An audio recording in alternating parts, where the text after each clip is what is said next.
This is Hemet. And Jessica. And you're listening to the Friendly Atheist Podcast. Please go to patreon.com/friendlyatheistpodcast to support this show. And if you do, you can join this list of awesome supporters. They include Anonymous, Jesse A., Jacob T., Joe M. Jacob Tierney. Yes. PAN, Adam G., Christian B., Tattoo Girl 13, Nice. Bethany B., and Yoshi. Thank you Bethany, so is that much. the Bethany I met in Seattle? I hope so. Damn right she it was is, great. I assume. She told me an amazing story about when she and her husband were trying to decide how to raise their kids. She was like, well, we have to teach them Christianity when they're young. Otherwise, they won't believe it. And then, Yes. and then the penny dropped. Then It was a great story. She was very nice. How you figure it out. All right, we have many things to discuss. Yeah. Do you want to tell your harrowing travel story? No, I'll save it for the bonus. I'll Okay. tell you my harrowing travel story. We're recording 5 hours late because... It's 8 in the morning and we have... But you know, yeah, Cheers. it's wine o'clock, so... It's 9 o'clock. Let's start with this story involving Andy Ogles. Are we familiar with Andy Ogles? No, is he related to the Ogilvy family of Not Chicago? even close. He All is a right-wing congressman. He's a Republican congressman from Tennessee. Ogles? Who, apropos of nothing, just tweeted out of nowhere, Muslims don't belong in American society. Followed by, pluralism is a lie. That's it. That's the whole tweet. I'm so sorry. Maybe this is ignorant. What does pluralism mean in this Pluralism, context? like I assume religious pluralism. Oh, like... Nope, it's a lie. I don't know how you can make that a lie.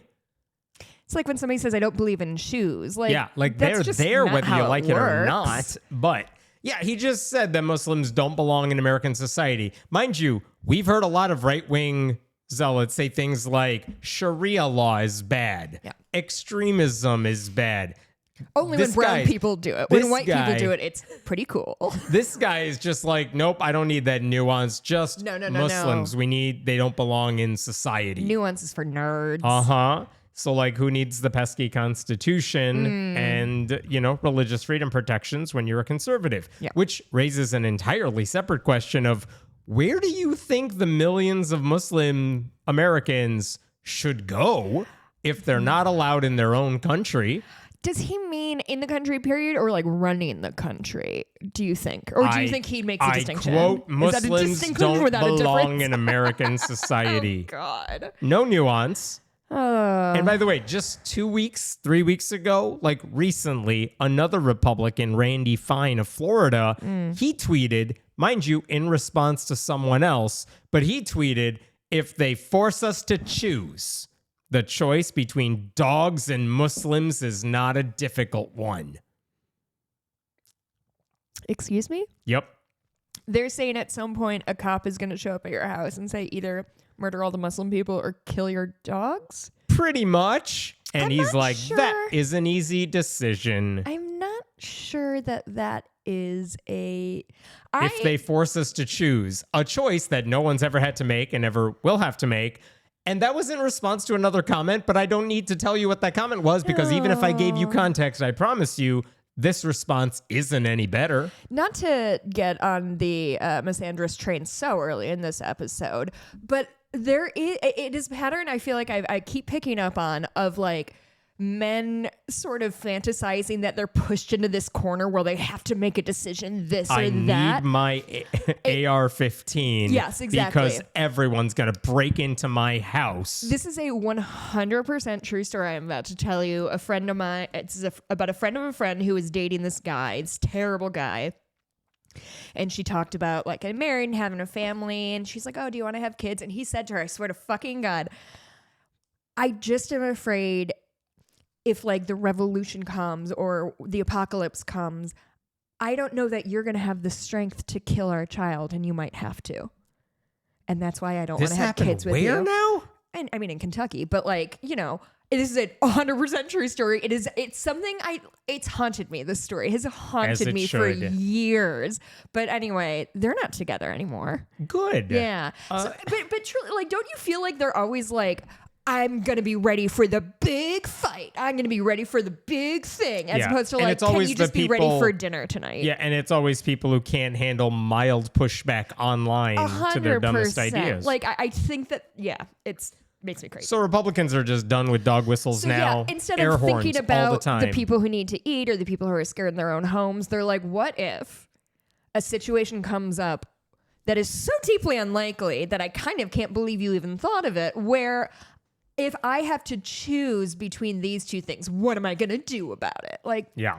I'm just not sure that's going to come up, friendo. Has a staff and everything. Well, just tweets it out. Jesus Christ. I mean, I get why they're doing it. Donald Trump is an open racist all the time. He faces zero consequences for anything. So what's holding the rest of them back? Wow.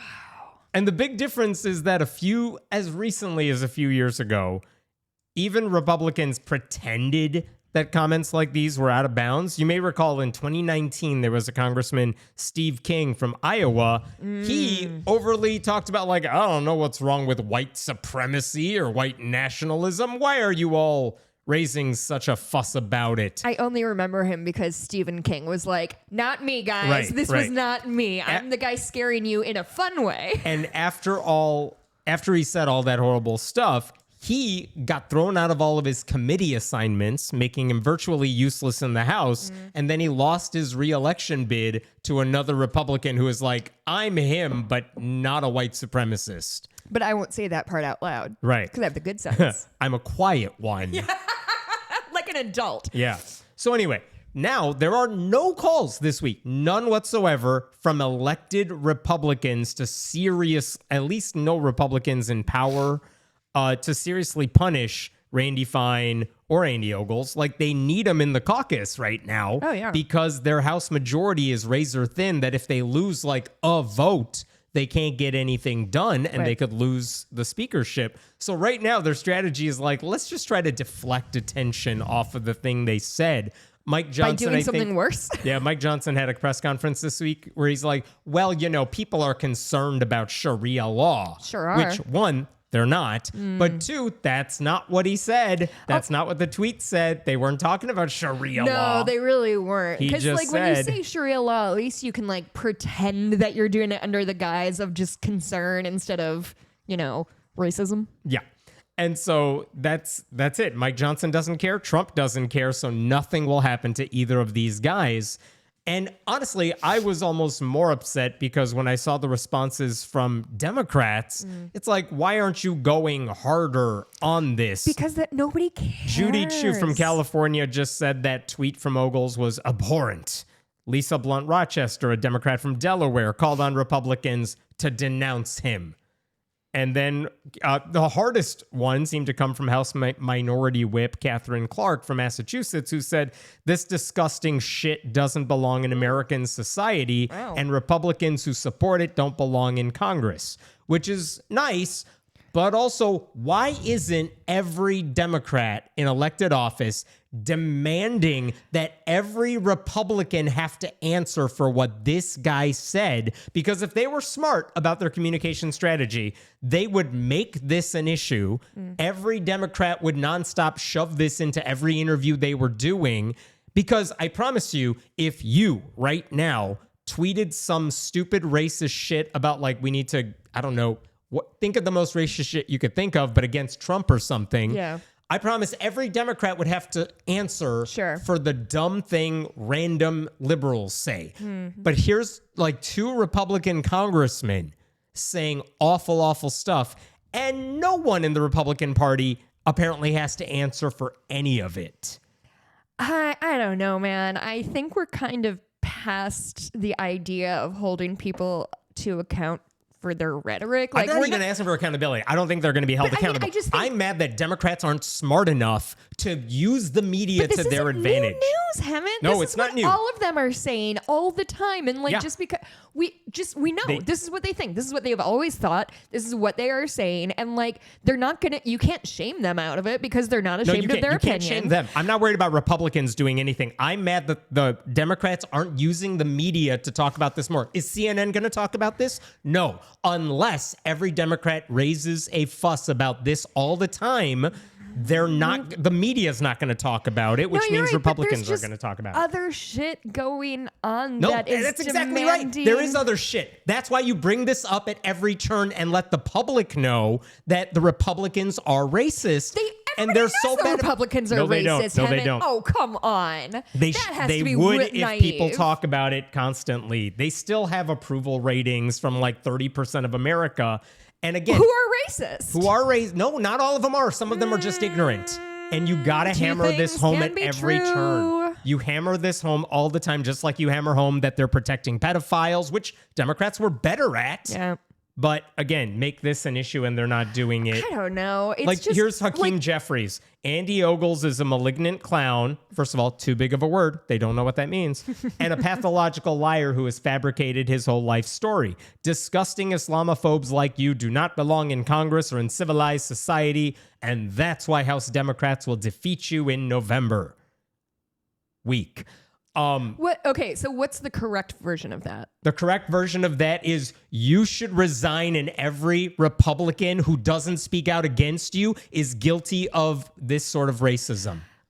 Say it and then make every Democrat say it. If you're Hakeem Jeffries, you have control over these Democrats. That's your job. No, That's your understand. job. He should be telling every Democrat to say this nonstop because Democrats are bad at communicating talking points. Yeah, I get. Like, you're not wrong. I'm just not sure. If to me, a left-wing blogger said Christians don't belong in American society, Kevin, I'm Republicans, not disagreeing I know, with you. But Stop yelling at me. It's not you. Republicans would be calling for the impeachment of everyone from AOC to like the ghost of Joe Biden. Yeah, because they're hypocritical monsters. Yes, That's not and new because they're news. good at communication and getting on their talking points. That's because why. Because they don't need interesting or thought-provoking talking points. They just Of course they don't, but at least they're on message. Democrats are not. Because, oh my By the way, Andy Ogles, he raised in the past $25,000 for a burial garden for stillborn babies. Oh, Like this on GoFundMe. motherfucker. And then he just appears to have run off with the money. Never built the Ooh. garden. Can we get him arrested for that? Nope. No one cares about anything he does because Democrats don't make him an issue. Ugh.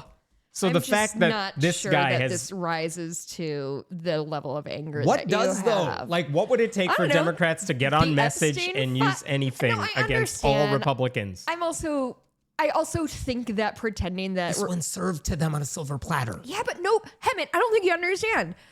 Everybody knows that Republicans are racist. They don't. Everybody, We know. Listeners to this know. Most Americans do not pay attention. They think this is about taxes. I just think that the people who aren't paying attention would see who are so little informed Yeah. and so ill-informed. They would see something like that and be like, "Yes, I agree."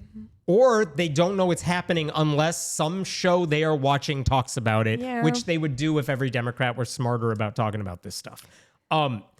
Anyway, if a sitting member of Congress can say something this racist, this Islamophobic, while the party ignores it, the message is clear. This is fine if you're a Republican. Yeah. It's expected if you're in a red district. Yeah. And I hope every Muslim watching this, every minority religion, or honestly, just minority period watches this and says the president's party doesn't think you're a real American, no matter what they say to the contrary. Yeah. Here's what I want every reporter to ask who has access to Congress. Do you agree with Andy Ogles that Muslims don't belong in American society? That's the question that every interview should include. Instead, this story is going to fade away before anything happens. Yeah, I just feel like when we're shooting people in the street and not doing anything about it, you know. We can also raise that to the level of attention Like, if that's the Democrats thing were is- on message. How can you be on message in 2026 when Bernie there's the does it. He's excellent at it. Every single interview he does, he goes back to railing against billionaires. Fair. That's how you do it. You got to take lessons from him or AOC or whatever. The good communicators in the party, not even necessarily their politics if you don't like them, but like they know how to stay on message. Yeah, I guess, I don't know, Republican is racist does not feel like the headline that you think it is. No, you don't say that. You say this specific thing. Do you hate Muslims in your district? Do you think they should be kicked out of society? I get it. I They're understand. not going to do it unless Democrats push the reporters' hands. No, they're not. But also, this is... And you're doing it too. I know You're backing away from it. I understand I am. But like also... Jesus Christ, haven't, like, there's so much going, like, the Epstein files getting dropped all the time, and I don't know. That's why they do it. They just do the next scandal to get you off the last one. I know, but and if you're a Democrat, how do you respond to the never-ending dog shit of scandals that gets thrown at you everywhere? Just focus up. It's you focus on whatever for the next several days and make it a thing and turn everything around. I guess everything feels like it's going to cycle out of the news. 7 service people just died in Iran, which is a crazy thing to do to cover up the fact that the president pals around with a pedophile. That's how you do it. Yeah. No, you're right. By the way, his party hates Muslims, and then you throw that into the conversation so that it goes viral online. Sure. Why isn't every Democrat doing that? I don't know. I don't know. Hire me, Democrats. All right, totally different story here. Are you going to yell at me again? Different. I will. I'll get there. Okay. We talked last year about a guy named Aaron Renn. He's one of those Christian philosophers who sounds smart to people who don't know stuff. And his big theory is that Christians are more persecuted now than ever before. Oh, by whom? By the world. Oh. And his big theory that we talked about months ago was Christians, he says, live in a, quote, negative world, where these days people see Christianity as a bad thing, particularly, he said, in the elite domains of society. Do you think it's because they keep doing bad things? Oh, we're getting there. Oh, so in practice, what he's saying is prominent evangelicals who might once have had influence in the culture are now deemed bigots and canceled. That was his word. God, I thought we were done with cancels. Nope. Christians are canceled in this negative world where everything is negative against Christians. Sorry, just really quick. I sometimes have trouble remembering. How many of our presidents have been Christian? Oh, we're getting there too. Okay. Yes. Okay. More than one. What's the makeup of the congressional body vis-a-vis 99% Christianity? Republicans? Yes. Interessante. 98% of Republicans are Christian of some flavor. So here's where I'm getting to. Last Friday, Aaron Renn published an essay, where else? In the Washington Post, because of course he did, arguing that, you guys, there's a lack of evangelicals in our nation's most prestigious institutions. Are you sure? Here's the headline. Why America needs evangelicals on the Supreme Court and more. I think we're good there, actually. Aren't we? By the way, that wasn't even the original headline. The original headline, which they then changed, the original headline was, evangelicals are missing from the halls of power. That's a problem. Right, and that's the right reaction. Are you sure? Because I'm pretty sure they're fucking crawling the walls. They're swinging from the rafters over there. Yeah, that's just on January 6th. Oh, my But yeah, Lord. here's how he opened his piece. Evangelicals are 23% of U.S. adults and one of the most loyal Republican voting blocs, with 81% backing Donald Trump in 2024. Yet, despite 6 of the 9 Supreme Court justices being appointed by Republican presidents, there are no evangelicals on the Supreme Court. This is just one of the many elite institutions in which evangelicals are absent or underrepresented. So they do think representation matters. Yeah, Just DEI not for when evangelicals. It's black yes, people. correct. He goes on to say evangelicals have excelled at politics, producing figures such as Senator Josh Hawley of Missouri. Wow, that's your number one claim to fame is fucking Josh Hawley? And House Speaker Mike Johnson. They are also prominent in well-run and profitable businesses with relatively low cultural impact, such as food processing, Tyson Foods, and retail, Hobby Lobby. But they are all but absent from the leadership of prestigious universities, major foundations, big tech companies, leading financial firms, and large media companies. I'll pause there for a second. There's more. What the fuck is this So this guy's saying, yeah, we have a lot of politicians, but we're missing from the real powerful places. Imagine me, a human woman, sitting here listening to a white man talk about how how did you know he he's white? Just to point out, I did not say he was. Emmett, sometimes I know you're the smart one and I'm the funny one, but sometimes I can connect them dots too. That is so fucking funny. Oh, let me read the next two paragraphs. These are also in there. There have been more presidents named George Bush than there have been black and female presidents combined. There's two more things to read. Excerpts, not in order, but a stronger evangelical presence in elite institutions could strengthen them while addressing polarization and public mistrust. The lack of evangelicals in the halls of power contributes to anti-institutional public sentiment. It also deprives those institutions of an important pool of talent. Last bit I'll quote here. Last bit I'll quote here. No, shut up. Denying them a pool of talent? Yes. Hello, I would like to introduce you to the entire impoverished population of this country. Yes. One of my favorite. You're way ahead of me here. Okay, You're correct. Maybe I am the smart one here. There you go. Fine, keep going. Last paragraph I wanted to excerpt. Yep. Increasing the evangelical presence in boardrooms, elite universities, and high courts would not only give those institutions access to a large pool of talent, it would also help restore trust in American institutions and ensure that they really do represent America in all its diversity. This guy's a fucking idiot. Why? And he's the smart evangelical philosopher. And this was in Washington Post? Yeah. What? Bezos approved. See, this I find more egregious than a congressman saying, no, it's all bad. It's all bad. I did try. But like, to me, this is so flagrant. Like, true. Oh my God. You know the problem. We don't have enough white people in power in all the places that exist everywhere. When I think about the shit that has gone wrong because nobody bothered asking a single human woman if a product was something they needed or wanted or safe for them, like, that's what it looks like when you are not using representation to your best ability. It is hospitals not carrying like black hair care products because just nobody fucking asked. If you're a black woman in the hospital for a month, you need to take care of your fucking hair, and apparently a little plastic comb isn't going to do that with you. These kinds of holes that are in our society. The thing about seatbelts, seatbelts and I think airbags, car collisions in general, only tested on like male equivalent dummies and things like that. Like, the actual pain and death and destruction that has come because of a lack of diversity in our professional society truly is staggering. I do not think the main problem is people aren't laying hands on things enough. I could be wrong. Like they did in the Oval Office this week. Yeah.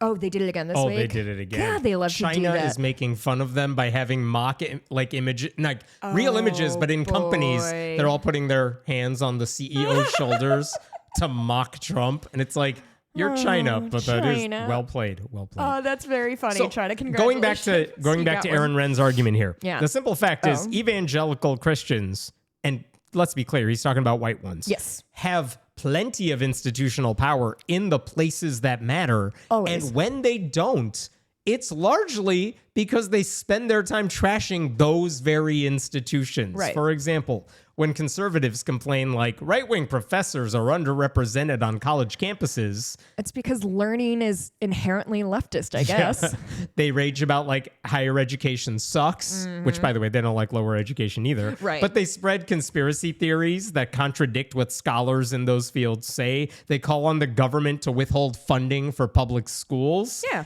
And yeah, facts don't match with right-wing rhetoric. No. So no, you're not going to see a lot of right-wing professors at universities because the right has made it a habit to trash colleges for decades now. It never occurs to them that maybe the field doesn't have ideological parity because one side openly and proudly opposes everything that field stands for.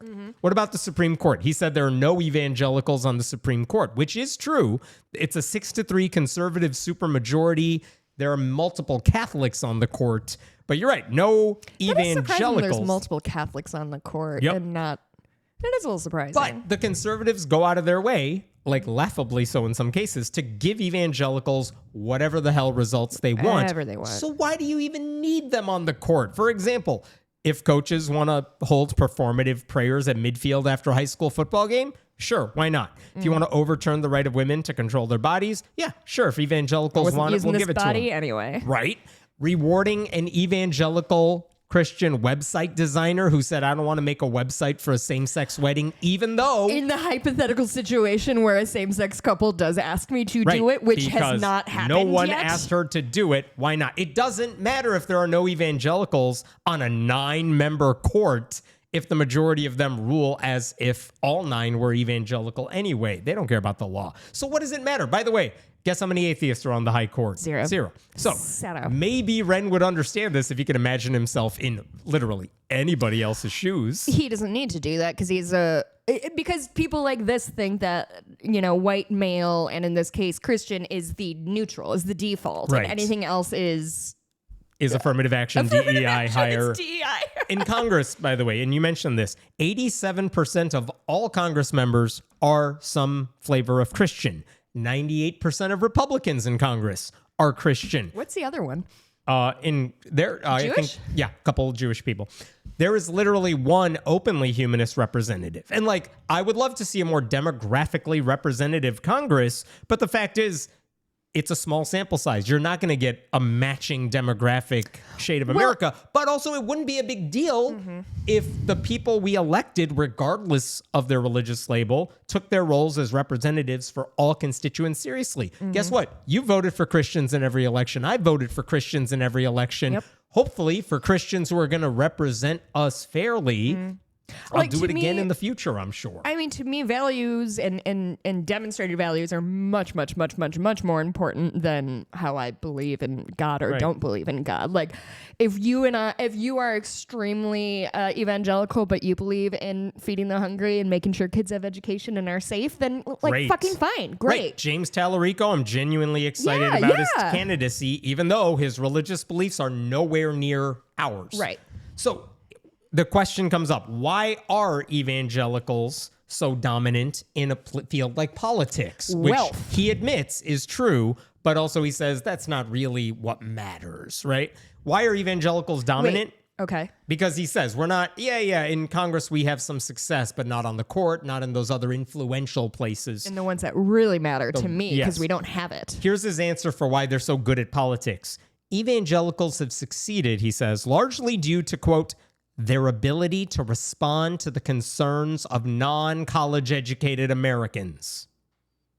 They tap into dum-dums? That's what he's implying. I mean, obviously, I am not even suggesting if you're not college educated, you're dumb, and you're not either. That was a fun joke I was making. But the point is, they don't respond to the needs of non-college. They don't respond to the needs of anybody. They respond to their own needs. Republicans have succeeded because their party has figured out how to weaponize hate in a way that's appealing to a lot of very ignorant people, educated and not formally educated. They're not winning races because of their economic policies. They're winning because they gave the worst people something to rally around so they could feel better about themselves. You know who did respond to the concern of non-college educated people in recent memory? Zoran Mamdani, who Ren doesn't mention at all. By the way, neither do most Democrats. But are people still mad about him existing? Yes.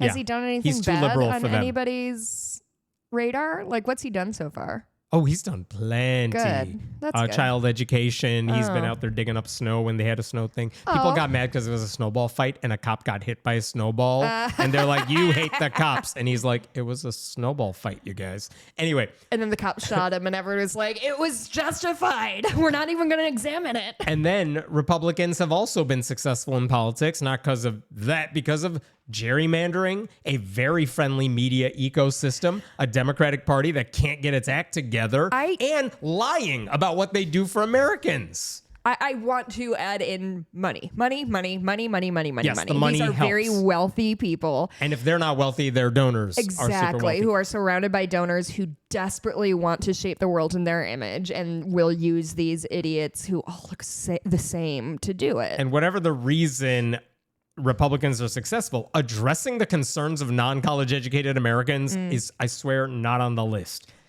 So the problem with politics right now is that the people in power, evangelical or not, are giving evangelicals whatever the hell they want. And our politics in our country is worse off because of it. By the way, the institutions that don't have an evangelical proportion that's equal to the country's demographics, like I said, tend to be in areas they don't want to be in anyway. So we talked about universities.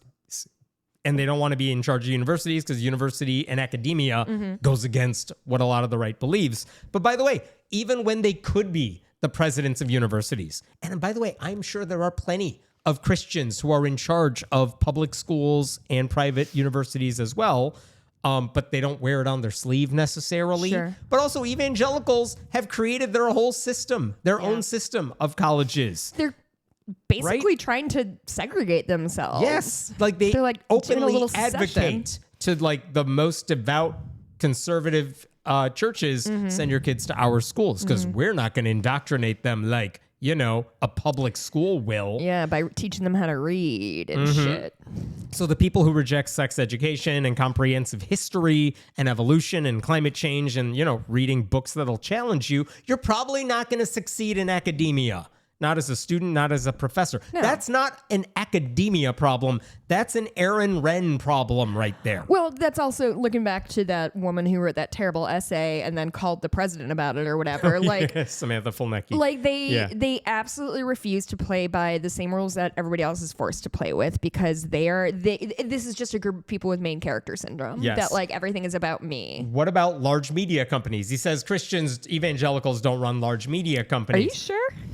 Supposedly. But the thing is, if you're running a large media company and you're in the business of entertaining, PureFlix, if you want to count it, I don't know how big it is, though they've had a couple successes. Yeah. But the point is, the biggest, I mean, if you're thinking entertainment companies, movie studios, they're in the business of trying to entertain as many people as possible who will buy tickets, buy their streaming services. What shows are popular these days? White Lotus, Heated Rivalry, Bridgerton. Those are what cultural arbiters and influencers are talking about. So if you're a purity culture enthusiast or you're anti-LGBTQ or you like the patriarchy, guess what? The people who avoid reality because they can't handle it aren't really good at figuring out what America wants. Right. And they're not exactly amazing at creative style storytelling because they believe that all lives follow one path. And it's like, There's no nuance in their stories, which is the commentary against Christian movies. It's like Hallmark Christmas movies, but like without any of the charm or character. Yes. The plot. deep dives that Hallmark makes. You know when a makes. nutcracker comes to life and you fall in love with it just like Jesus did? I miss that in-depth storytelling. Yeah, by the way, it's not PureFlix anymore. It's called Great American PureFlix. Honestly, PureFlix somehow sounds dirtier than Netflix, and I can't explain why. They could have done more with that. But the point is, they would rather silo themselves. Great American. How They would rather silo themselves than participate in a shared culture. No, because they're basically threatening to take their ball and go home if we don't do exactly what they want, which is insane. Which by the way, like, even if evangelicals are not running things, the way we cater to certain sensibilities is kind of undeniable. Like, there's a reason all of the Marvel movies are deeply asexual. Like, they are so non-sexual because it makes certain people uncomfortable. So we're just gonna neuter all of our characters and just have them be like walking statues who quip at each other. You know what I mean? Like they've just sanded down all of the edges of anything that makes media interesting and just given us like a circle. Sure. Congratulations. Enjoy this circle. You're going to get 10,000 of them a year. Enjoy them, idiots. I have yet to see anything Marvel in the past, I don't know. Ever? I think I watched Iron Man back in the day. Iron Man was good. And then I was kind of done. You know what? I was fine with them for a little bit. And around the time when Loki came out, and I got really, really salty about having to do homework between seeing movies. Also, I thought Doctor Strange was truly one of the worst pieces of garbage I've ever seen in my entire life. It is the last movie. There are too many movies that at some point I'm like, you know what? It's like any popular show that went on for 8 seasons that I never watched. It's like, or like 18 spinoffs, like Real Housewives shit. Yeah, Like, there's a whole extended Even universe if I here. wanted to get into it's too late. It's too late can't follow for it all. me. Wren kind of acknowledges some of this when he says evangelicals could help themselves if, are you ready for this? Tell me. If only they would start productively collaborating with people who have different beliefs. a necessity in a pluralistic country. Wait, I thought pluralism was a lie. Oh, that was the last guy who said pluralism was a lie, right? Yeah. This guy's like, we this gotta guy's start working. pro-pluralism. We gotta start working with people who are different from us, which is great. Someone let me know when white evangelicals are willing to collaborate with and not just talk down to gay people and trans people and Muslims and atheists and all the people their pastors routinely denigrate from the pulpit. Are you ready for the best part of this essay? I read it all. Okay. Here's how you know this is bad. Here's Ren, who, again, white, male, evangelical. Here's his sentence. As a minority, as a minority in a country that has become post-Christian in many respects, evangelicals can't and shouldn't seek to dominate national leadership roles. A diverse society will draw its talents from all quarters. But for that very reason, it can't be healthy when nearly 1/4 of the national population is failing to contribute its fair share. Oh my God, this So fucking idiot. Let us all shed a single tear for the plight of being a straight white male Christian in America. It's so hard for his people. Does he think that... I don't recall the federal government launching terrorist attacks in his Indiana hometown based entirely on lies. Where in Indiana is he from? I can't remember the specific city, but it's a very rich suburb. Oh, so like Fishers or Carmel? Carmel. Yeah, I fucking You called nailed it. Do I know this terrible state or do I know this terrible state? So, like, if Christians have it bad, here's what I would like to know. I would like Ren to tell us which group he wishes he could trade spots with. Truly. Because you can't pretend there's a zero-sum game going on that you are losing without telling us who's on the other side of that scale. He never does that, though. No, of course. Nor does he give any specific examples of how he's being failed by his brethren. Yeah. And let's suppose he's right for a second. If evangelicals, he said, if they had a stronger presence in institutions, there would be less distrust. Why? Why? We have a government that is stocked with white evangelical Christians. Yeah. Distrust has never been higher. Because guess what? Those white evangelicals are liars and racists and thieves and at least pedophile adjacent. Like roughly 80% of white evangelicals, which he said, backed Trump in each of the last 3 elections. No one should be looking to white evangelicals for advice on good judgment. No, not at all. Or vaccines. Think about that, which shouldn't be controversial at all. But because we put science deniers, including evangelicals, in positions of power, guess what's making a comeback? Measles and mumps. And if there's another COVID in the near future, and I know COVID's not over, but if there's another COVID, another deadly pandemic, more people will die because evangelicals entered a field that their churches tend to oppose, which is public health. Yep. Ren doesn't actually care if evangelicals are in those positions anyway, unless they're actively pushing his personal beliefs. And like, that's what he wants. He wants respect for his beliefs, even though their views are not respectable. Right. That's the problem. That's a good point of they're mad that we don't agree with them, but instead of being in any way reflective of why we don't agree with them or why their policies are causing us pain or anguish. Yeah, no, you're not going to represent fucking anybody. He says that all these fields that don't have evangelicals in them are deprived of an important pool of talent. But there's no evidence that evangelicals are denied from these areas because of their faith. No. Because there's no systemic effort to kick out Christians. It's usually just if you don't believe in evolution, you're probably not going to become a fucking biologist. Right. And if you're a racist or you're a bigot, people don't want to work with you. Yeah. That's not a Christian thing. That's a you problem. Right. I don't care what reason you give for why you're bad at this stuff. Like, if people see Christian, and this goes back to the argument we made against Aaron Wren in the last time we talked about him. If people see Christianity or evangelical Christianity as a negative thing these days, it's because they've earned it. We don't see it as bad for no reason. It's because we're constantly surrounded by evidence of powerful. For the consequences of your actions. Right. We're not mad about Jesus. No one's condemning the faith-based food pantries. They're mad about the misogyny and homophobia and hypocrisy and ignorance and incompetence. Like, the culture war people are acting like we're just minding our own business here. Truly. When they're just hurting everyone around them. And they're mad because their shitty beliefs don't get them invited to Thanksgiving dinner. And they get mocked online by everybody. And people like the rest of us talk shit about them when they're not around. Yeah, which constantly. they've earned. Like, they feel like they're owed respect. Meanwhile, if he thinks they're missing from the halls of power, they're not. Like, we never got the memo. Because just this week, Trump was continuing his war of choice in Iran that we just learned, like, oh, there was a bomb that hit a girls' school. Yeah, that's our fault. That's the U.S. Good for us. And what was he doing while that discussion was happening? He was in the Oval Office having his evangelical advisors put their hands on him and praying over him. I thought he was golfing while they were He was bombing. also golfing. He was golfing and praying. Yeah. So My two favorite things, golf and prayer. I would just say the bright side here is if any of you listening have ever wanted to get published in a newspaper, now's the time to submit your pitches to the Washington Post, because holy shit, they will publish anything. Filters are off. One of my favorite quotes is I'm rather less interested in examining Einstein's brain than I am considering all of the geniuses who lived and died as enslaved people. Yeah.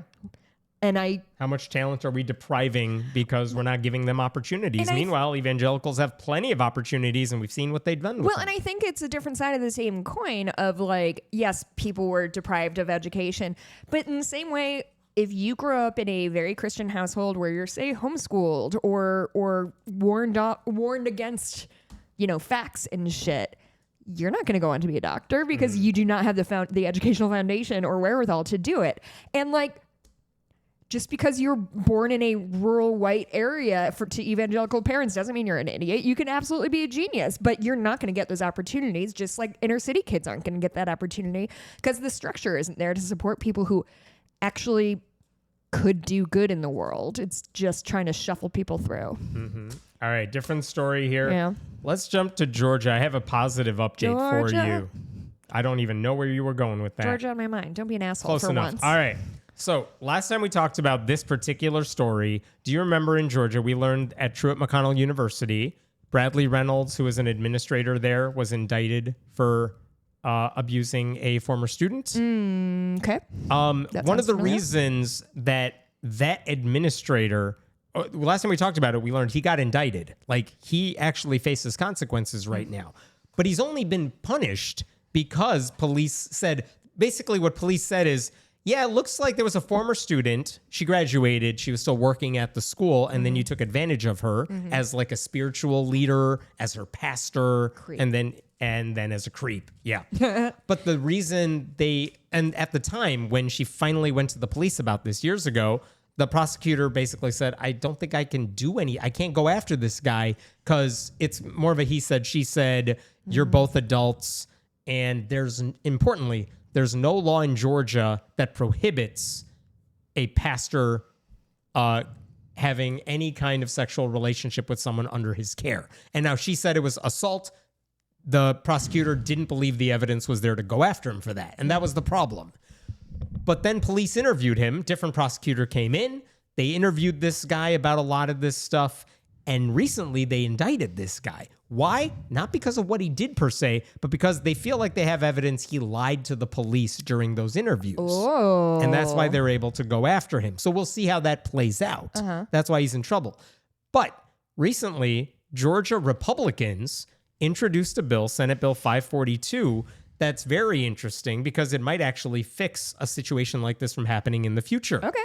And basically the argument here is, how come this guy couldn't be prosecuted even though he had so much power over this woman? He was a pastor. He treated her as if he were her pastor. He was an administrator at the school she attended. So yeah, there was a power dynamic there.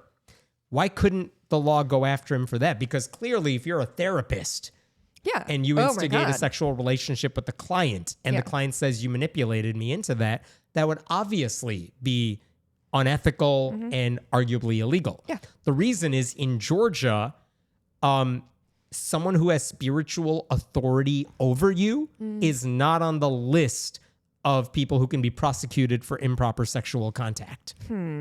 Somehow it's just not on that list. And so what the Republicans are doing with this bill is saying we should kind of add people who have spiritual authority over you to that list of people who can be prosecuted if you do anything like that. That way it's not a he said, she said. If a pastor assaults or has sex with anyone who is under their supervision, you could be charged for that. And according to this bill, anyone convicted of that crime could be sentenced for up to 25 years in jail on top of a fine of up to $100,000. Wow. And by the way, if that's committed against a child, the fines and the penalties are much more significant. I did not know this. Only 14 states plus the District of Columbia have laws in place to punish clergy members for that sort of thing. Yeah, that's an Only interesting... 14. Because it feels a little extrajudicial to be like, I don't know. It's interesting. But yeah, that makes 100% complete sense. Yeah. So that puts them in league with teachers, bosses. Yes. Bosses therapists. can't go after their employees like this. Teachers, even at colleges, can't go after their Sure. students. But apparently at church, that's not on the books. So when the Republican, his name is Randy Robertson, he introduced this bill.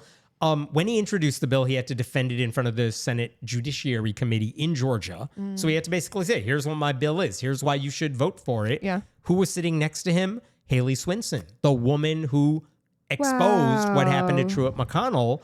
So a Republican is advocating for a victim? I know. And here's what he said. Here's what he said. Look around, how lucky we are to be alive. There you go. Now. Here's what he said. What we've experienced for many, many years here in the state of Georgia is we have seen members of the clergy exploit their power and authority over individuals in their churches, females by the vast, vast majority, and use their authority to manipulate these ladies into entering into relationships that they would not normally enter into. To give you an example, a young lady who may be going through a divorce and reaches out for counseling within her church, and while appearing to be sympathetic and attempting to help the person through the spiritual conundrum of a marriage breaking up, the ministers gain the trust of these ladies and manipulate that trust into a, quote, distorted discipleship, where by the time they turn around, they've entered into a sexual relationship with this predator and feel somewhat trapped. Because when they come out and try to defend themselves, a lot of times the aggressor will say, well, it was consensual. She never said no. And he went on to say he had a personal connection to all of this. He said his wife, Teresa, and her sister were both groomed by their pastor in high school and beyond, as well as several other girls at their church. Jesus. And so he said in a statement, SB 542 is important to me as a follower of Christ, as the husband of a woman who has been impacted by improper and criminal action by a clergyman, and as the father of 2 daughters.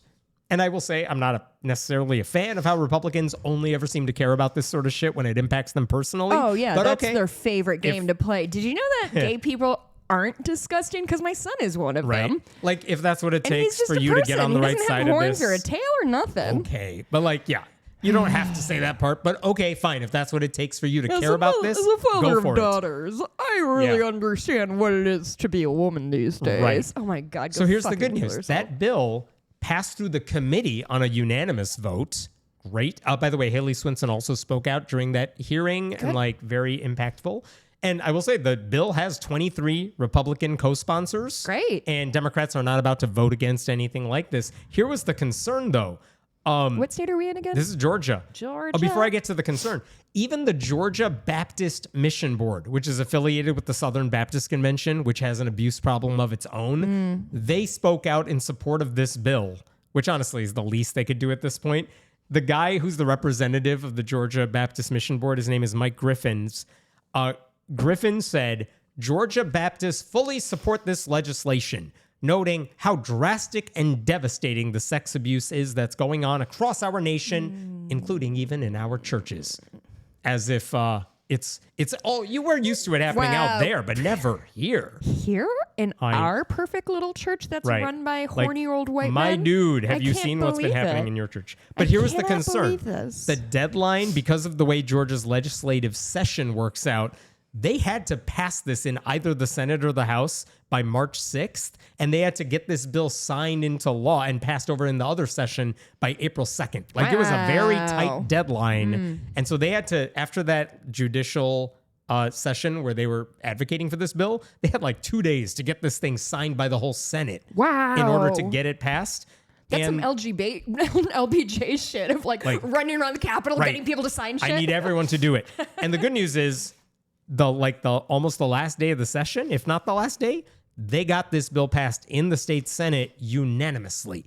So now it's in the state House, and they have a few weeks to get this thing over the finish line. April 2nd? Doesn't sound like there's any opposition to it, so that's good. I think the most damning thing about any of this is that this loophole existed at all. Sure. Like, it should be a given that people with authority over anybody should not be allowed to exploit that power dynamic. But in so many states, clergy members get a free pass. Well, it's like that thing where only 25 whatever states say you can't marry your first cousin, and it's just like, well, those are the only states where it came up that they had to deal with this. So Right. So And I will say, I haven't heard anyone make this argument yet, so I don't want to straw man this thing, but in case it comes up, this bill is not anti-faith. It is. I bet I can find a way to make an anti-faith I if looked. I am a white evangelical male. I looked for the pastor who's like, how dare they try to do this? Nobody? I didn't find it. So what do you think is the difference between this and the you can't share confession thing? Because they're not asking Christians to do anything that asking them- violates their faith. They're just saying, hey, if you're a pastor, you shouldn't like manipulate someone in your care. And no matter who you are, we think the law should go after people who exploit a power dynamic. But that alone does not single them out. It just adds clergy members to a list that everyone else is already on. But that's exactly what The difference with the clergy one is you're asking us to do something that directly violates our rules. And if you want to say this one violates your rules, tell me what rule we're breaking here. I don't know what it is. That's what I have not heard yet. Yeah, So I bet great. they're really brainstorming some ways to phrase things of like, but if the spirit moves you Right, and right. your souls intertwine God under the tells me full to- moon. Right. So this should be an easy vote. But if it doesn't pass, it'll be a reminder of whose side these people are on. You know but what? so far, it looks like it's going to pass. That's Knock great on wood. news. That's good news from the right.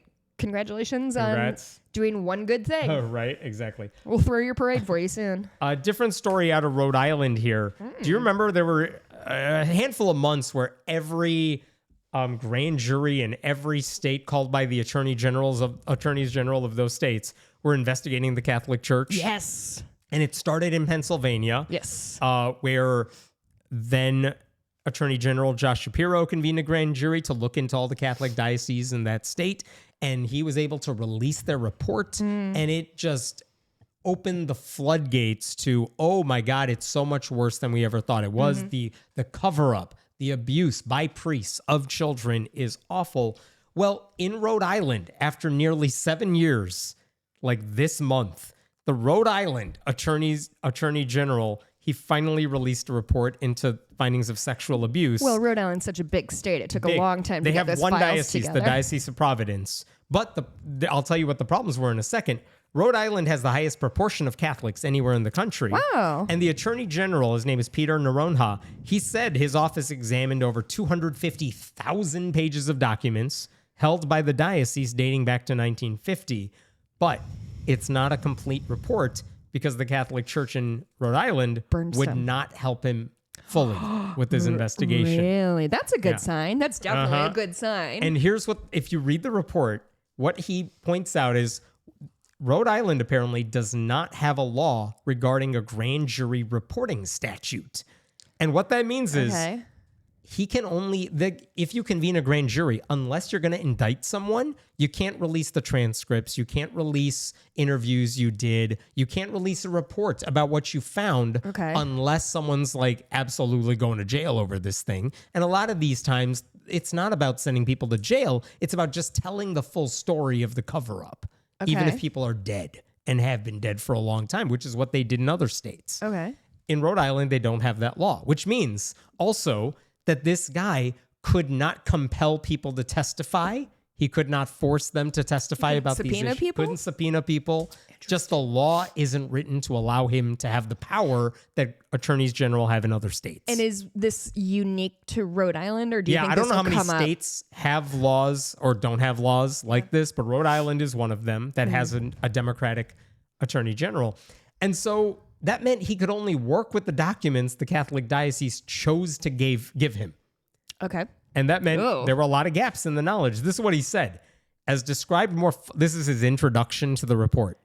As described more fully in the next chapter, to a large extent, the diocese cooperated with this review. However, its cooperation was not without important limits or without delays, and it repeatedly refused my team's request for interviews of diocesan personnel responsible for overseeing their investigations and response to child sexual abuse allegations. Well, I wouldn't want those priests to be uncomfortable. Of course not. So despite that limitation, though, the Attorney General was able to collect testimonies from nearly 150 survivors of Catholic abuse, which led to criminal charges against 4 current and former priests for crimes they allegedly committed while serving in the diocese. So are we saying all 150 people can credit? That's not it, but 150 were people abused by testified. these 4. No, there may have been more, but Okay. maybe a lot of them are dead. Sure. But 4 of them are still alive. I see. And so they were able to go after those people. One of them died in 2022, which is after the interviews took place, but before they were able to do more. Did he get a posthumous Subpoena or something? Yeah. No, he got nothing. But they also identified 75 clergy members credibly accused of sexual misconduct against a child, with over 300 victims between them. Only 20 of the 75 ever faced criminal charges for what they did, and only 14 were ultimately convicted of anything. So this report and the reporting that went into producing it has said there's a lot more clergy members who did bad things than the church ever admitted to in the past. So because of us, we know more names.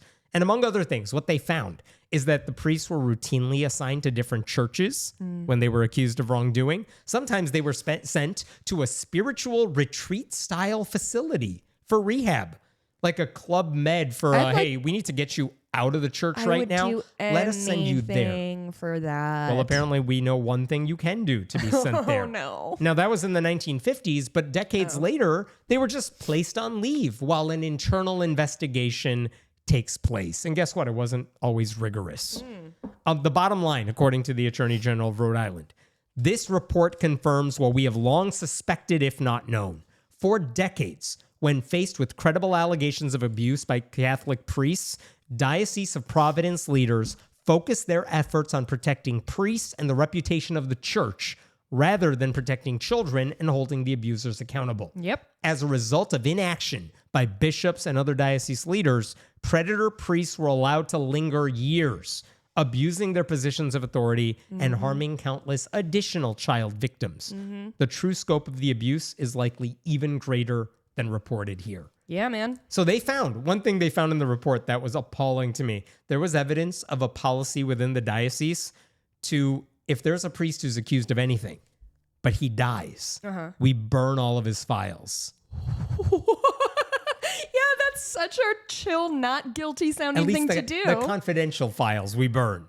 Meaning that some predators may not be known to the public because the church had a rule to get rid of all the paperwork about their investigations into someone if they died, unless there was pending litigation already against them. But that doesn't happen very often. Well, it's cool because, Christians and Catholics super don't believe in life after death. So there's no reason to continue to... Why keep the files around? Yeah, they're gone. They're dead and gone. They're worm food, baby. Yeah, in some cases, there were very limited records about religious leaders' awareness of misconduct by people they were overseeing, even when those priests had a long track record of bad behavior. And yet we have nothing about what people were doing ranked above them. How much did they know? We don't know. The implication is that if the Catholic Church is not more proactive about preventing and policing abuse, it's going to continue. This is what the Attorney General said during the press conference when he released all this.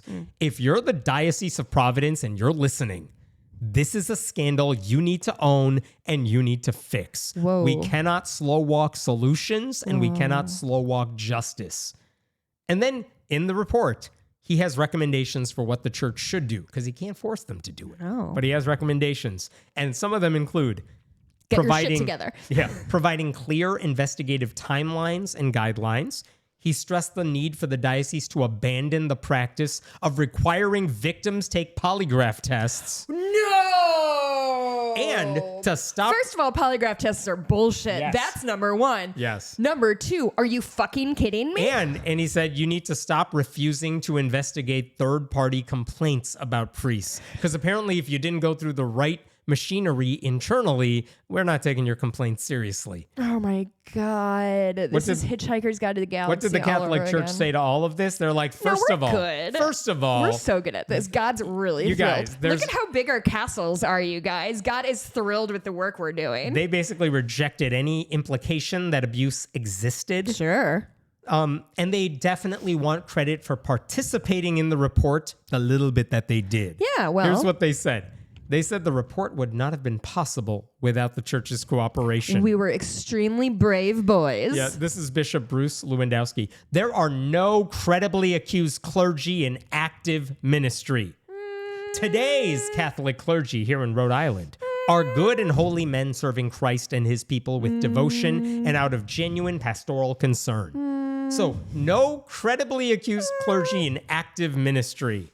That means, first of all, credibly is doing a lot of heavy lifting here. So if they're just accused, but you haven't investigated it. Not credibly, though. If you force them out and just they're living somewhere, but He was accused, but it was by a child, and who can trust a child? Yeah. The problem with that statement is the church... Women are so crazy. She was probably on her period. Yeah, the church has repeatedly shown it can't be trusted to police itself. So why should we believe that there are no credibly accused clergy in your ranks when you're not transparent about this? Just like every person I know my age who grew up going to Catholic school has stories about like getting their ass absolutely handed to them by a nun. And it's like, yeah, I do believe that the Catholic Church holds onto arcane bullshit and physical torture and has a history of being like, no, this is pretty cool of us. Noronha also said he can't force the church to do anything here. Sure. But what he can Only do, God can do he that. said, but then he said the legislature needs to act. And that means, he said in his list of suggestions,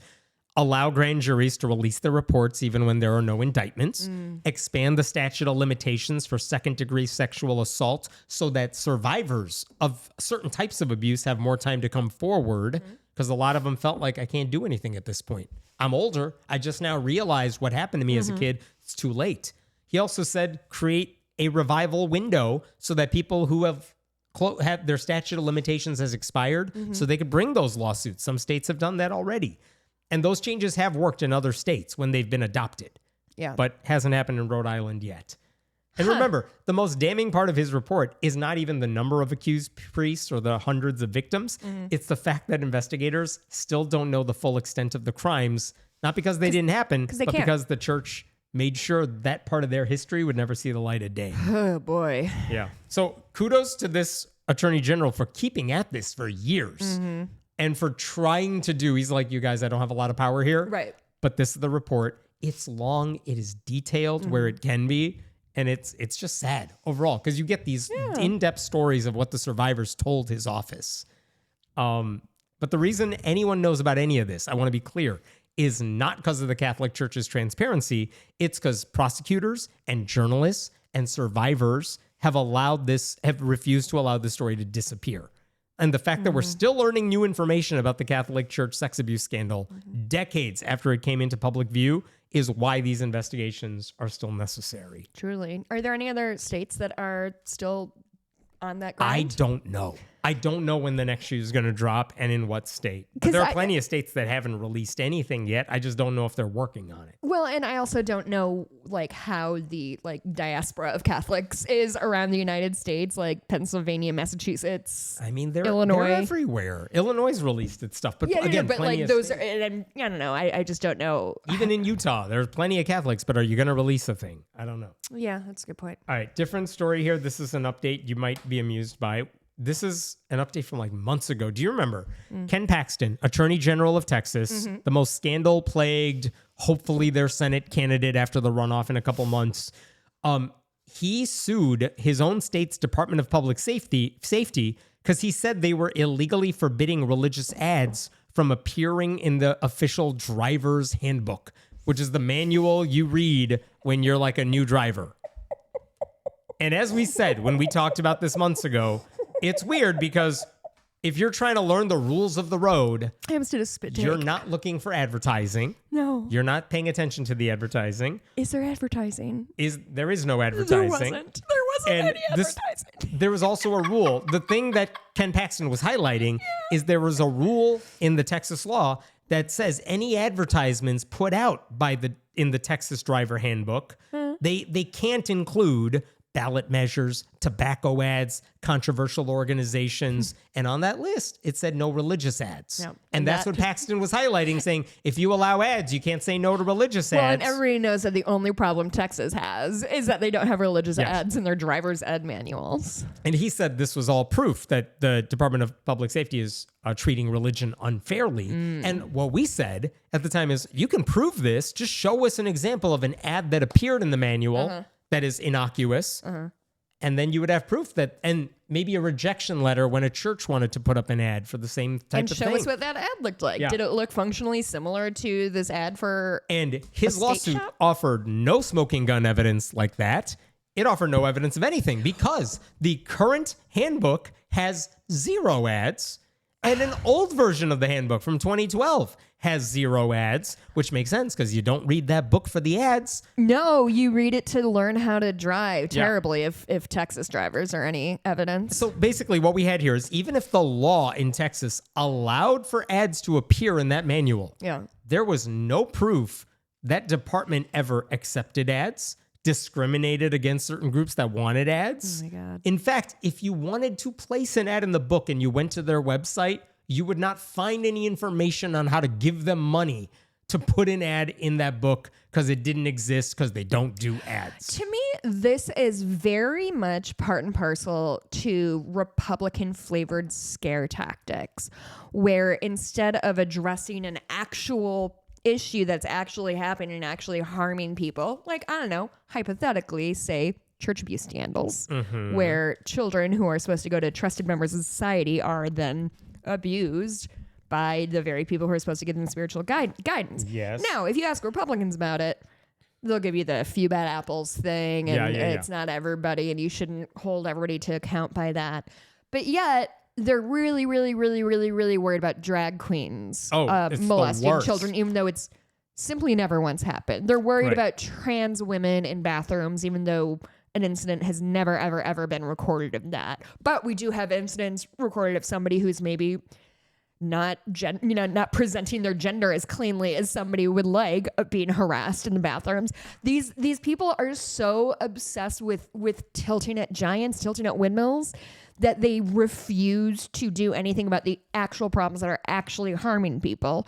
But they somehow still want to scare people into voting for them. Yeah, and it's this kind of shit. That's why we said he was doing this. He's trying to raise a culture war issue where there isn't one, because that's his whole strategy for everything always. Yeah. And what was interesting is a spokesperson for DPS told a local news station, KXAN, after the lawsuit was filed, we don't put ads in that book.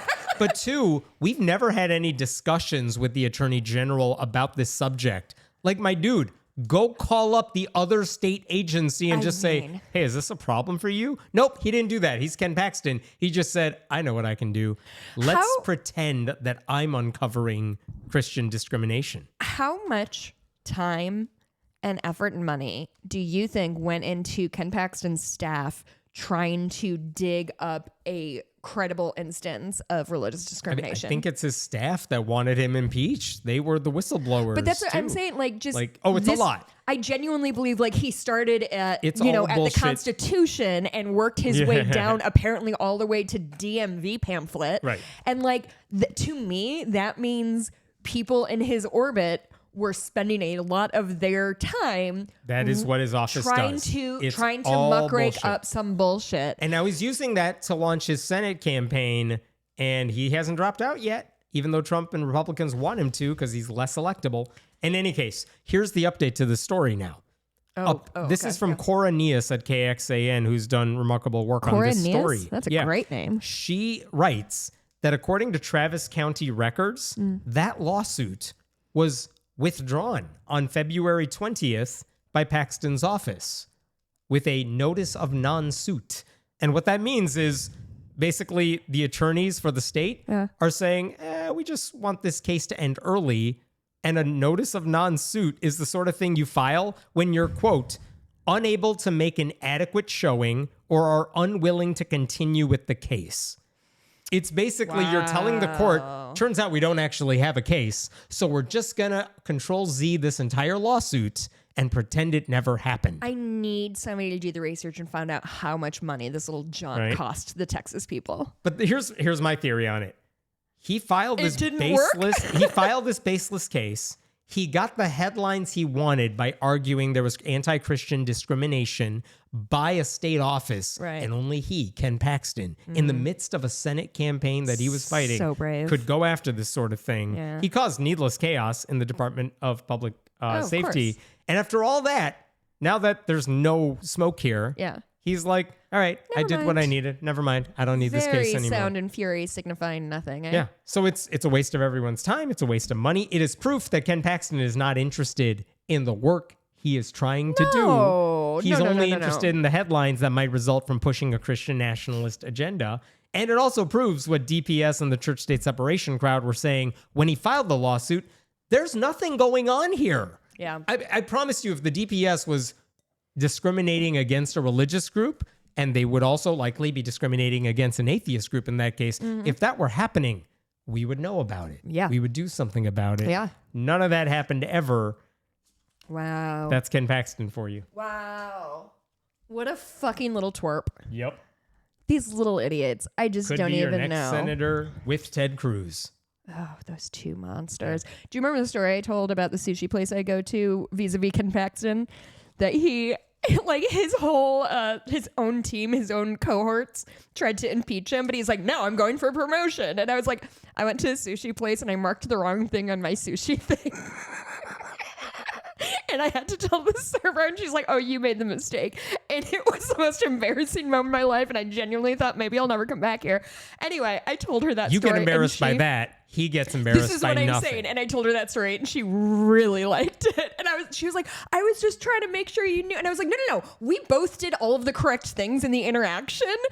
It just really says what it is about me as a person. That's like, well, I did one misstep. And it will haunt you for life. I think I have to no longer talk to people anymore. I think I've lost. Yeah, when you lose all sense of shame, you can become a Republican. She also sent me home. She's like, have you ever tried our garlic butter on our edamame? I was like, I'm not going to spend $8 on edamame. She sends me home a thing this big, like a fucking quart of garlic butter, and my friends were putting it on everything. It's I laughed. So I thought it was going to be like a little 1 ounce cup. No, my friend, it's like if you got a to-go soup container, it's just butter and garlic. It's outstanding. It's really changed my life in a positive way. Well done. Thank you. Last story for you. Oh, here. I thought we were done. That's why I allowed myself to do some ranting. It's no different than any other story. This rude. is an update. One more good one. Interesting one. Not a good one. Okay, pulled back immediately on good. We talked about this before, but I'll try to give you a quick rundown. In 2023 in Texas, Republicans passed a bill to spend more than $731 million for the Texas Education Agency to develop their own instructional materials that aligned with state standards. And the theory here is that, yes, that's a lot of money, but we're actually helping poor school districts because they would no longer have to purchase textbooks on their own from outside companies. And like public schools would not be forced to use what the state makes, but we could sell it to them at a discount. And in fact, the state dangled a carrot in front of these districts. If you use the material the state is making that aligns with state standards, we will give you up to like $60 a student if you use our resources. Like it's one of those offers that's very hard for a low-income district to pass up. Would you say it's an offer they can't refuse? Ooh, yes. Guys, now, that's from The Godfather. Whether or not this was a good use of taxpayer dollars, still up for debate, because critics said you should use $730 million. If you're interested in helping students, raise teacher salaries, attract more educators to the field. You can do things like that. Sure. But later that year, a couple of years ago, the State Board of Education posted drafts of the new material online, which is where these millions of dollars went into. And that included like the English language, arts, and reading curriculum for grades K through 5. And because the public had to weigh in before it was finalized. And one of the big takeaways is this is a lot of Jesus. And Even for Texans? And the reason that was the case is because all the leading curriculum publishers, they said, what do you want us to make here? And Texas said, More religious. we need you to make textbooks that have the following. And the leading publishers were like, we can't do that. It'll sully our good name. I have a question. And so Texas went to conservative Christian Hillsdale College in Michigan.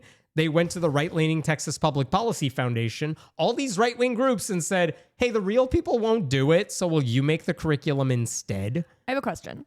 Am I incorrect when I remember that the Texas Board of Education more or less dictates national education? Yeah, because they have so many textbooks and so much power that if a real publisher has to write a textbook for Texas, because they're going to sell a lot of copies, like that's the sort of thing that could influence other states to buy those same textbooks. So it's not just the students of Texas who are going to get fucked. It's almost certain. Interestingly enough here, that whole argument that textbook publishers are influenced, like Texas has a lot of sway in what publishers do, this actually backfires against that because Texas here is saying, hey, publishers, will you make a textbook that has the following?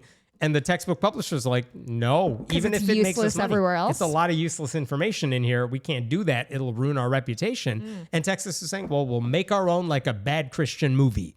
And then that's what people will have to settle with. We'll have a dance contest and make the greatest textbook known to man. There you go. So just to give you one example of how Jesus-y this shit was, in the material for fifth graders. And this is made for a public education. Yes. One of the materials for fifth graders, they have a unit on Juneteenth. So you know this is going to end well. Oh, God. But in that lesson, students are supposed to read Martin Luther King's letter from Birmingham jail. Very good. And King wrote that letter What are the pros and cons of Martin Luther King Jr.? Yeah. No, he wrote that letter after he was arrested during a nonviolent protest. And a lot of white clergy members at the time were saying, hey, black Americans, be patient, fight racism through the courts. And here's Martin Luther King, who got imprisoned for a nonviolent protest, saying, we're not going to wait. It's not working. It's not working.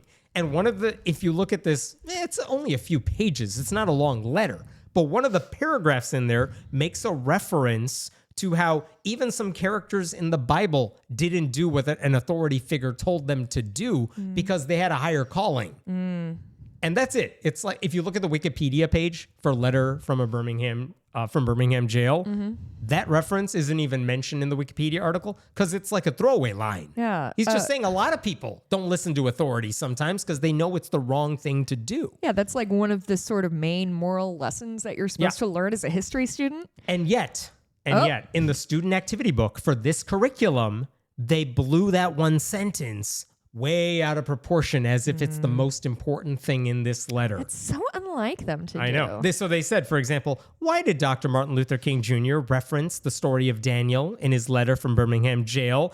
Like, here's a short answer. Space for your short answer here. Just so they could have asked of all the things in that letter. They could have asked, why did he reference Socrates and Aristotle? Why did he bring up Brown versus Board of Education? Why did King mention Thomas Jefferson and Abraham Lincoln? Nope. Their big takeaway is, why did he make that Bible reference right there? Oh, it's so Do you know what this reminds me of? Is me being an 8-year-old and me trying to shoehorn horses into every single thing I could. Like every report I wrote. That is right. Every single assignment I had. It's like, good news. This is going to be about horses. And you're going to learn a little something, teacher. And this is what this feels like to me. I'm really glad you have a special hobby that you can view the world through. And it's nothing. Here's the thing. That whole curriculum, that Bible-based curriculum that they made, that's just one example. There are so many. It's called the Bluebonnet Learning Curriculum. It was adopted. They agreed. The right-wing group said, yeah, we'll make that textbook and all the material you need. You say the right-wing group. This is representing Texas, though, yes. Right? Okay. The right-wing groups put in charge of making this curriculum said, yeah, we're on it. Yeah. Even if the textbook publishers are not.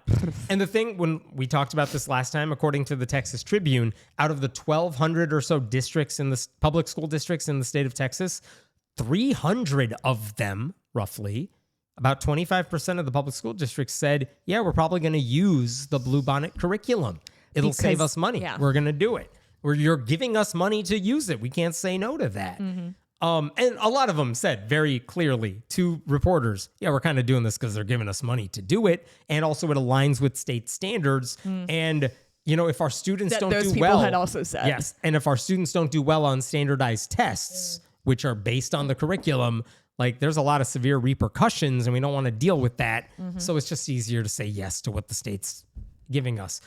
Now, a couple of them said, we're going to skip some of the material in the Bluebonnet curriculum because we don't think it's good for our people, for our students, and we're going to substitute our own because the state can't tell us to do that or anything. So that's interesting. But they also rate the standardized tests. So. Standardized test says you got to learn this type of material, but like you don't have to read Letter from a Birmingham Jail, but we might give you an excerpt from it on a standardized test. You know what I mean? Like, sure. But you don't need the Bible stuff. Anyway, okay. Here's the update to all of this. Hit me. Which is that it turns out as teachers were going through this, some school districts started saying, hey, the reading materials you gave us in the Bluebonnet learning curriculum, they don't meet the level of rigor our district wants. Like there are problems across the board. We've been hearing this for months. What kind of problems?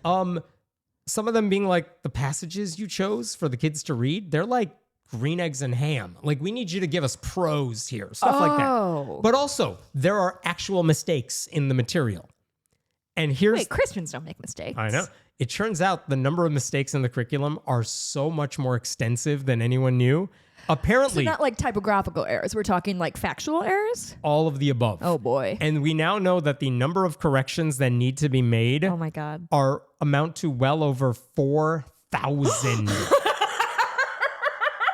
I'm so sorry. Now we're in my sphere of the world doing editorial work and Jesus fucking H. Roosevelt Christ. Oh my God, that's so many corrections. Here's from The Guardian. Board members said more than 4,000 corrections were needed. But funny. Jake Koberski, spokesperson for the Texas Education Agency, told the Associated Press that approximately 1,900 changes were made and that the figure included duplicate corrections in the teacher guide, student workbook, and other documents. Oh, wow. So it's like not the same really mistake. a problem. Same mistake. We just made it 3 times. We just didn't catch it 3 separate times. He also said most changes were, quote, proactive in response to teacher feedback or grammatical fixes, not a result of factual errors. They caught a typo. We fixed it. Okay.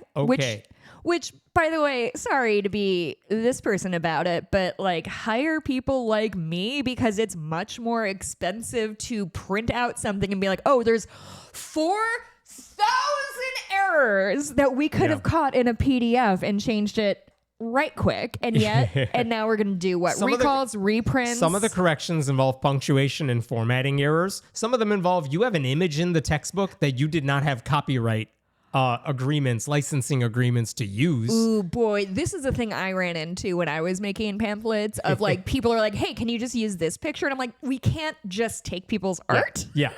Some problems, though, involve incorrect answer keys and missing pages and pages that are falling out because the material they use to make the textbook is shitty.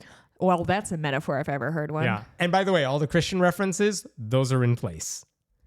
Here's one complaint made to the Texas Education Agency. What a waste of taxpayer dollars. This disaster has doubled the workload on my teachers. And as an administrator who saw the value in an aligned curriculum, I am embarrassed. JessicaGreiff.com. I'm a professional copy editor. I'm very good. You go. Please hire me. Please hire me. Don't be like Texas. Hire me, Jessica. If there's a wrong answer in an answer key, that could steer kids in the wrong direction. So embarrassing. Did anyone writing this curriculum double check the work? Like when publishers usually submit material for approval, they have to sign legal papers attesting, yeah, we have done that. Oh, Hemmett, you forgot. Rules don't apply if you're Christian. Yes.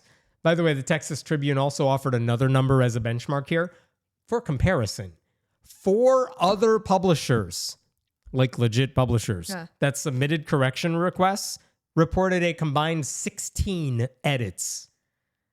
Whoa. So it turns out when you have professionals working on this thing, there are not a lot of errors. When you have religious zealots who cosplay as professionals, you get all the quality of God's Not Dead. This is truly, like, we see it over and over and over again. These are people who, I always compare it to the Fire Island story. Firefest.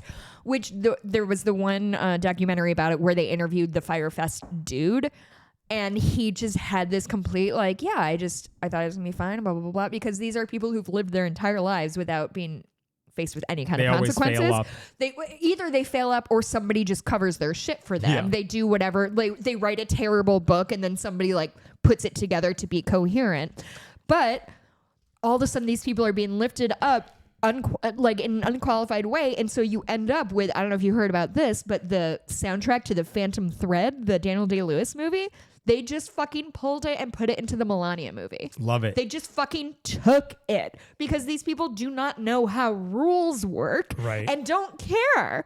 And to me, this is the same thing of like, yeah, it's fine. We typed it up and I'm a good typer, so I don't need to double check. Like, no, everybody makes mistakes. It doesn't matter if Jesus is on your side or not. You need to double check your bullshit because God fucking knows this shit is expensive and hard to produce. So one Democratic board member who is outnumbered, her name is Tiffany Clark, she said, if this is a product they've been using because they believe it was a high quality instructional material, again, we have failed our students this school year. Yep. And this is all predictable because this was sold to districts as a cost-saving, standards-aligned solution. But of course, it's a taxpayer-funded experiment in Christian revisionism. Yeah. Like, this is incompetence. And even when the corrections are made, they're going to have bigger problems still because you could fix punctuation. Yeah. You could fix an image. You can't fix the idea that you should normalize Christianity as fact. Yeah. Right? That's still the biggest scandal. So they voted to fix all these errors. As opposed to scrap it and start again? As opposed like to... what's the other option? Like, is this train on the tracks? Are we... I think they're just trying to like, I guess, of course we're going to correct the mistakes. Sure. Like it wasn't a thing. The only surprise was, wait, how many are there? So embarrassing. So anyway, that's what they're doing in Texas. Wow. Good luck, kids. Wow. All right, I'm done. All right. In the bonus, I will tell you about my trip to DC, which was great, but ended very weird. And then Survivor again, I think. Yeah, we're going to talk about Survivor again. Also, in addition to me doing really good copy editing work, I also would love to come and talk to a group or something like that. Go invite Jessica. Please hire me places. I'm probably cheaper than Hemet because so much. Nobody's interested in what I'm offering. That's your sales pitch right there. Truly, if all of a sudden I looked like an angel for a little second, it's because we're recording during magic hour and the light is changing dramatically. And all of a sudden I was just like, I'm being like blinded by this, but I love it. I love this angelic hue. I'm going to talk about a cat I rescued this week. It was insane and adorable, and he still hasn't been found. So if you're in DuPage County, or not, haven't been found, we did not find her owner. Yeah. As far as we know, she wasn't shipped. So if you want a really cute, flat-faced, gray, smushy cat, there you go. She's in DuPage. You can find us at patreon.com/friendlyatheist podcast. Leave your reviews for us wherever you hear your podcasts. So somebody messaged me because they said that they had submitted a review, but I hadn't read it. I don't know how the Apple Podcast review shit works. Call Apple and figure it out. I genuinely don't know, but I do want to read his review because it's nice, and we haven't, like, they only update once a month. All right. This is from my friend Ian. Ian said, Here we have a woman and non-white person sharing their well-informed opinions. How very dare them. How dare they bring some hope and not everyone is a raging bigot who only wants to see other people suffer. Using a balance of empathy and righteous indignation to report on current events whilst putting off the worst of the worst shame. How dare they hold themselves to a higher level of accountability than the people they report about? Usually the bar is set by the usually cis white men who frequent the headline. Though a serious complaint is that Hemet won't let Jess do a musical episode, I think we deserve an episode dedicated to the stage show Oklahoma and other such musicals. Or better yet, an episode where Hemet has to sing the headlines and Jess gives her usual scathing critiques singing. Anyway, that's that. I don't know how anything works, but patreon.com/friendlyatheist podcast. You can get all of our bonus episodes, videos. And video episodes. This is going up on YouTube now. Yep. People, I didn't tell you this, but we posted last podcast on, say, Thursday, and on Friday, Mikey, my husband, was like, have you read the comments on YouTube? And I was like, obviously not, Hemet. Obviously, I'm not reading the comments on YouTube. Smart. But they were all so nice. They were very nice. It was so sweet. It really warmed my heart. So that made me happy. And I guess all right, we'll that's see you in bonus. Bye. Goodbye.